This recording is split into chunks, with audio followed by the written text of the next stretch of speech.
Bonjour et bienvenue à la maison, plus particulièrement dans mon jardin, avec notamment mon rack à surf derrière moi.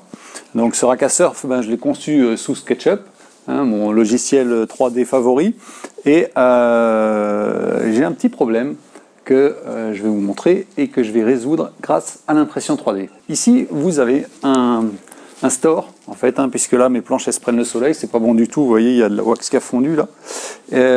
Mais le problème, c'est que quand ce store que j'ai fait sur mesure, avec de la toile d'ombrage, il est descendu, pour qu'il ne claque pas avec le vent, les cordes, en bas, je dois les passer ici, sur des crochets. Il y a un crochet ici, il y en a un autre là, et comme vous le voyez, la corde, elle a été usée par le frottement lié au vent, il y a un battage lié au vent, et donc la corde frotte sur le crochet qui a un peu rouillé et qui est assez vif, et donc à force elle s'use, elle se casse, et ça doit être, je crois, la troisième qui casse. Donc maintenant il est peut-être temps de remplacer ça, et donc je vais faire tout simplement des petits diabolos en plastique et que je vais visser à la place des crochets, et on voit ça tout de suite sur SketchUp.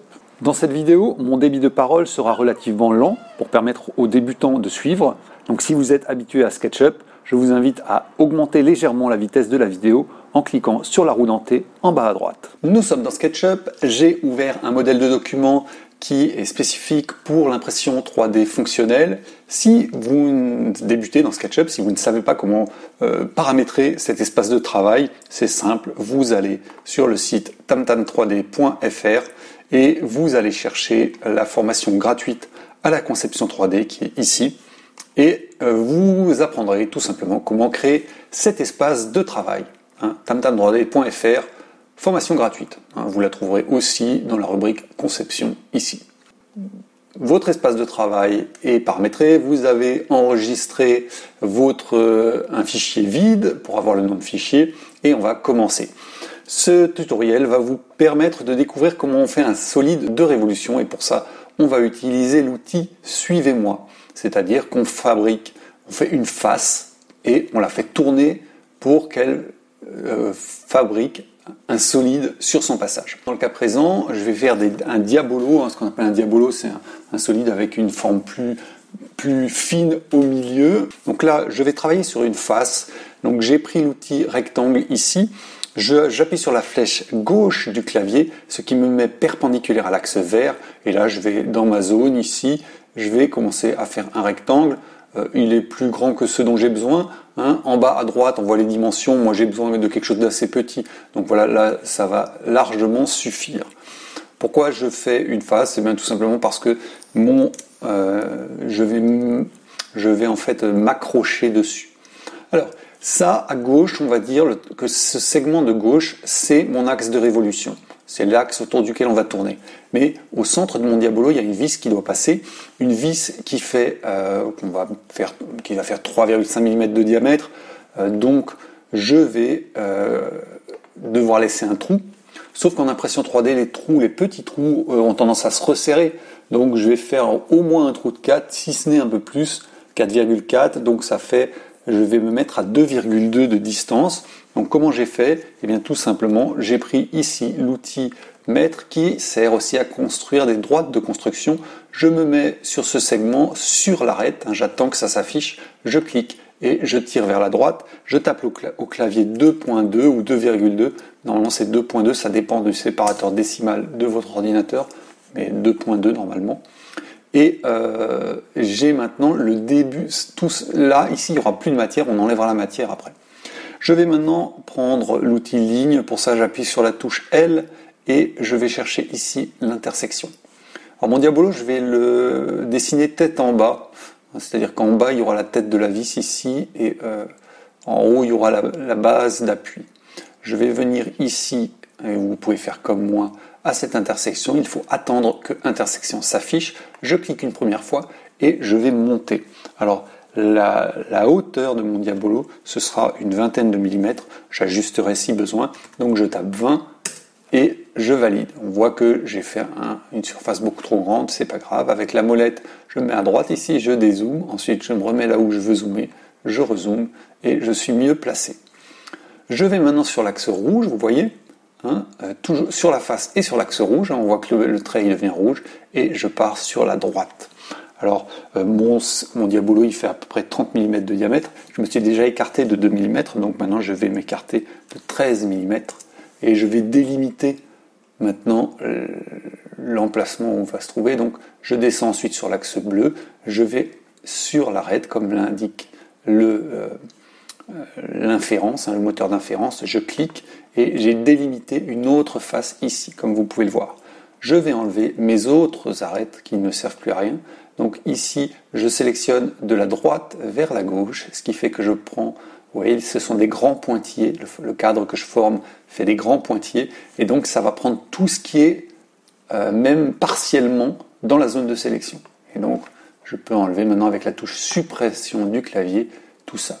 Ce trait-là, je le garde parce que c'est mon axe de rotation. Par contre, celui-là, je n'en ai plus besoin. Et je n'ai plus besoin non plus ici de cette droite, je peux la sélectionner et la supprimer. Donc voilà, maintenant je vais me mettre en caméra, vue standard et vue de face F7. Voilà. Je sélectionne ici l'outil maître. Je vais créer ma base qui sera un peu solide. Donc je prends 2 mm par exemple. Donc j'ai tapé 2 au clavier, j'ai validé avec entrée, ça s'est affiché ici, vous voyez, et j'ai exactement 2 mm là. Maintenant, je vais partir à 45 degrés là. Pourquoi ? Parce que cette pièce va être imprimée du bas vers le haut. Ça, ici, on aura le plateau, et ici, il faut rentrer. Mais pour rentrer sans que ça pose de problème à l'impression 3D, il faut être à 45 degrés. Éventuellement à 50, mais pas plus. J'ai pas le droit de faire un arrondi ici. Donc, je vais prendre mon rapporteur, je vais me mettre ici à l'intersection, je vais sélectionner ma ligne, cliquer et aller chercher 45 degrés et cliquer.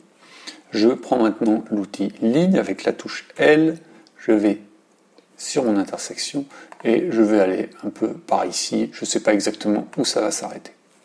Voilà pour ça. Je prends le mètre et je veux me mettre à 4 mm d'ici. Voilà. Maintenant, je prends l'arc, celui-ci, l'arc par 3 points, enfin par 2 points. Je le sélectionne, je viens ici à l'intersection, je monte le long.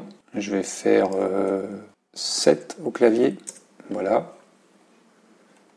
Et je vais chercher le demi-cercle. Alors, vous voyez qu'il y a pas mal de facettes. Pour changer ça, j'appuie sur la barre d'espace. Je sélectionne mon arc de cercle et ici dans Info sur l'entité, je vais passer de 12 à 24. Je valide et ensuite je clique dans le vert pour réactiver mon dessin. Voilà, j'ai maintenant 24 segments au lieu de 12, c'est une spécificité de SketchUp.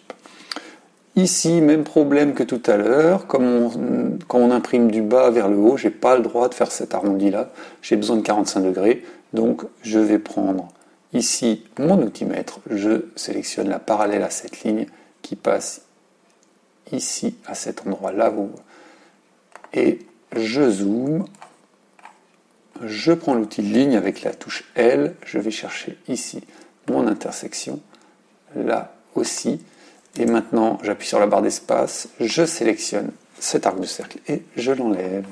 Voilà. Donc maintenant, ce que je vais faire, c'est que je vais relier ici cet arrondi à cette droite à 45 degrés. Donc je prends l'arc. Alors vous voyez qu'ici j'ai 12 côtés, donc je vais taper 24 tout de suite plutôt que de le modifier après. Voilà, comme ça. Je valide avec la touche entrée. Il y aura 24 côtés. Je prends mon extrémité. Je vais chercher ici le point de tangence. Alors là, je clique une première fois. Et là, attention, parfois si on reclique exactement au même endroit, ça peut disparaître, ça peut ne pas marcher, l'outil peut ne pas marcher. Donc je vais bouger un peu et je vais rechercher ma tangence. Voilà, là voilà. Et là maintenant, je clique, ça apparaît. Si vous restez au même endroit, ça peut disparaître. Petit bug. Donc j'appuie sur la barre d'espace, j'enlève ce segment et je regarde l'aspect général de ma forme. Et c'est pas mal. Ça me plaît bien. Ça me plaît bien. Donc maintenant, j'ai juste à enlever ce segment. Donc je sélectionne, je fais supprimer ce segment. Je fais édition, supprimer les guides. supprimer les guides, et voilà, j'ai la face qui va créer mon diabolo. Il me manque quand même quelque chose, c'est que ici je vais avoir probablement une tête fraisée. Donc il faut que je lui crée un logement. Je prends l'outil de construction de droite, je me mets sur l'arête, je vais vers la droite, 4.6, je valide. Je prends ensuite tout simplement l'outil ligne, je cherche ici l'intersection, je vais ensuite à l'angle et je monte tout doucement jusqu'à trouver l'inférence à 45 degrés, le trait devient mauve. Je valide et j'enlève l'angle. Voilà ma face, j'efface la ligne ici. Maintenant, pour faire tourner ça, je dois faire un cercle qui explique à SketchUp ce que je dois suivre. Je dois suivre un cercle. Donc, vous prenez ici l'outil cercle. Vous voyez qu'ici, il n'y a que 24 côtés. Ça va faire des facettes. Donc, vous tapez au clavier directement, sans même sélectionner le petit cadre 96. On multiplie par 4 et on valide avec entrée. Ce qui fait qu'on va créer un cercle. Alors, on va le créer là, ici, à l'extrémité. Vous cliquez une première fois. Vous allez sur l'axe rouge. Vous dépassez un petit peu et vous validez. Vous sélectionnez ensuite la face ici, vous la supprimez. Et maintenant, vous sélectionnez votre cercle et vous êtes prêt à utiliser l'outil Suivez-moi. Donc il faut que ce soit uniquement le cercle qui soit sélectionné. Vous voyez qu'il a 96 segments puisque c'est ce que j'avais défini. Je prends l'outil Suivez-moi. Le cercle s'est désélectionné, ce qui veut dire que l'outil a mémorisé qu'il va falloir suivre cette courbe. Et je lui dis, c'est cette face qui va devoir suivre la courbe. Je clique et SketchUp a conçu le diabolo. Et comme ici, on est à 45 degrés, ça sera parfaitement imprimable. On a le logement pour la tête de vis, on a l'axe, on est parfaitement bon. Et alors, pour savoir si ça c'est imprimable, je repasse en mode sélection, je triple-clique dessus, 1, 2, 3, et je vais créer un groupe. Donc, clic droit, créer un groupe. Si ici vous avez groupe solide, c'est bon.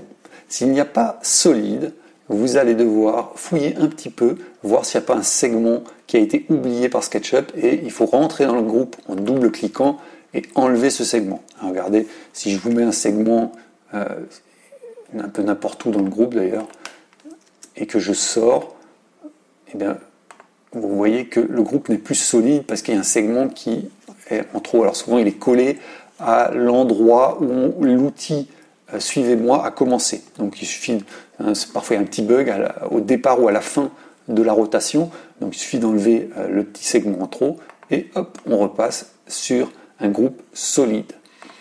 On peut évidemment enregistrer ça, j'avais déjà donné un nom. On n'a plus besoin de notre cercle et de l'axe. Là, je les conserve juste pour que vous continuiez à les voir. Et maintenant, on peut exporter ça en STL, fichier, export STL. Et grâce au modèle de document, on va avoir les bonnes unités, on va être précis et on se retrouve tout de suite dans Prusa Slicer pour voir ce que ça donne en 3D. Nous voici dans Prusa Slicer, j'ai importé 2 fois mon diabolo. Alors je ne vais pas le laisser au milieu, je vais le mettre un peu sur un bord. Pourquoi ? Parce que tout simplement on a tendance à imprimer les objets tout le temps au milieu, mais pour l'imprimante 3D c'est pas très bon parce que ça veut dire que les galets et les rails et les courroies vont s'user toujours au même endroit. Donc c'est bien de temps en temps d'imprimer les objets aux endroits un peu extrêmes du plateau pour faire travailler l'imprimante sur tous les endroits, sur toutes les zones, sur toutes ces zones. Alors je vais vérifier mes réglages d'impression. Alors je vais augmenter un peu les périmètres, je vais passer à 4 périmètres et à 4 couches solides en haut et en bas pour avoir quelque chose d'un peu plus résistant. Je vais passer avec un remplissage supérieur aussi, je vais mettre 30% de remplissage.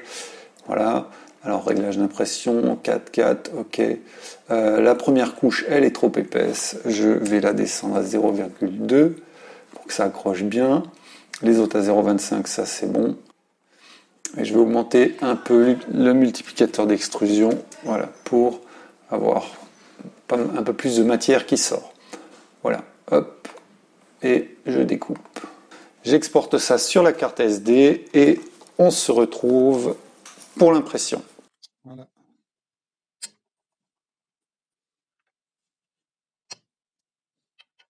Voilà, les petits diabolos sont faits. Hein, il a plu cette nuit. Je peux les mettre en place.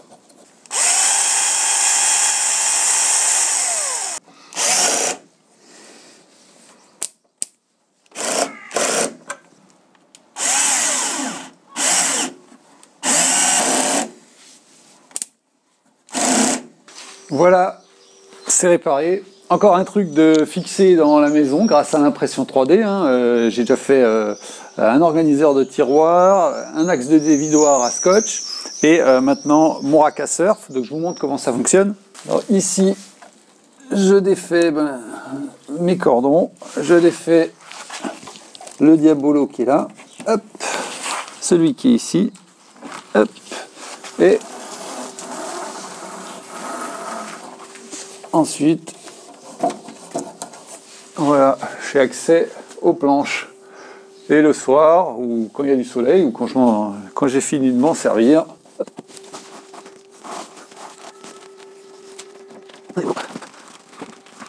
ici j'ai un petit renvoi. Et voilà. Je vais vous proposer d'autres tutoriels dans les semaines à venir, donc abonnez-vous à la chaîne pour être notifié à chaque fois qu'un tutoriel arrive et pour pouvoir reproduire les différentes fonctions, les différents outils que je vous montre. Eh bien, si vous ne l'avez pas déjà fait, suivez le cours gratuit de dessin 3D sous SketchUp qui est disponible sur tamtam3d.fr/dessin 3D. tamtam3d.fr/dessin 3D et vous aurez ainsi l'environnement de travail tout prêt pour les tutoriels qui vont venir par la suite. Si cette vidéo vous a plu, n'hésitez pas à lâcher un petit pouce vers le haut pour le signaler, ça aide au référencement de la vidéo sur YouTube et ça m'aide à produire des vidéos de qualité pour cette chaîne. Et évidemment, il y a toujours un article associé à ces vidéos sur mon site tamtam3d.fr. Vous pouvez aller le voir dès à présent.